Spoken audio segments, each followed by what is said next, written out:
আমি প্রথমে সালাম জানাচ্ছি সম্মানিত শিক্ষক মণ্ডলী, আমাদের চেয়ারম্যান স্যার এবং সিইও স্যারকে সালাম জানাচ্ছি।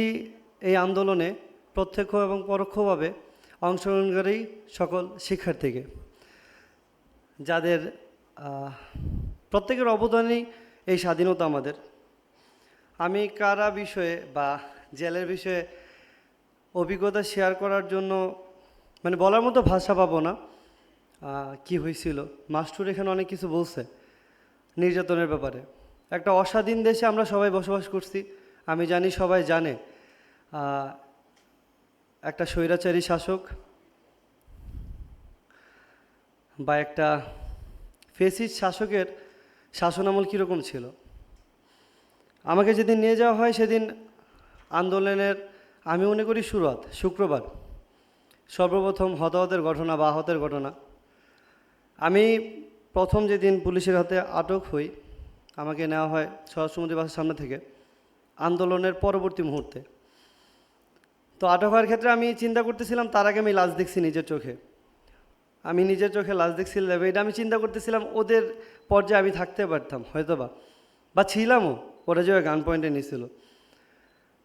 তারপর ডিবিতে নিয়ে যা নির্যাতন করার, ওদের একটা স্বৈর শাসক কীভাবে মানুষকে দমানোর জন্য, থামানোর জন্য কত রকমের চিন্তাভাবনা ওদের থাকতে পারে, তা আমি ডিবিতে না গেলে বুঝতাম না।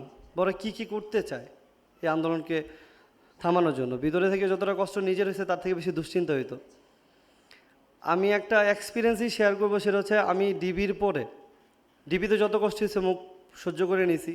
ডিবির পরে আমি যখন প্রথম 25 তারিখ কোর্টে উঠি, তার আগে আমার ম্যাজিস্ট্রেট দেখেও নেই, ওই দিনও দেখে নেই যদিও। তো আমি আমার ভাইয়ের চেহারা দেখছিলাম, আমার বড় ভাইয়ের চেহারা। আমার মনে হচ্ছিল যে আমার ভাইয়া বিধ্বস্ত একটা নগরী থেকে আসছে, মনে হচ্ছিল এটাই ফিলিস্তিন শহর। তখন আসলে চিন্তা হতো সবার জন্য, খারাপ লাগাটা কাজ করতো বাহিরের মানুষদের জন্য, যে এই আন্দোলন এভাবে হয়তো থেমে যাবে, হয়তো বা এভাবে আবার শাসক তার শাসনামল চালাবে। সবচেয়ে কষ্টের মুহূর্ত ছিল জেলে কারা আইন বলতে একটা কিছু আছে।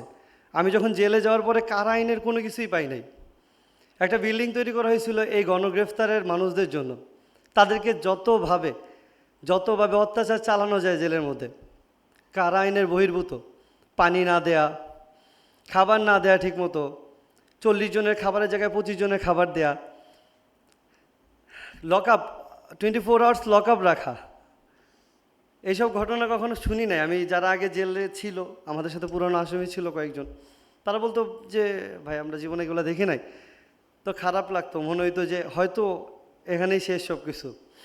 যাই হোক, আপনাদের সবার দোয়ায় ফিরে আসছি, আর দেশও স্বাধীন।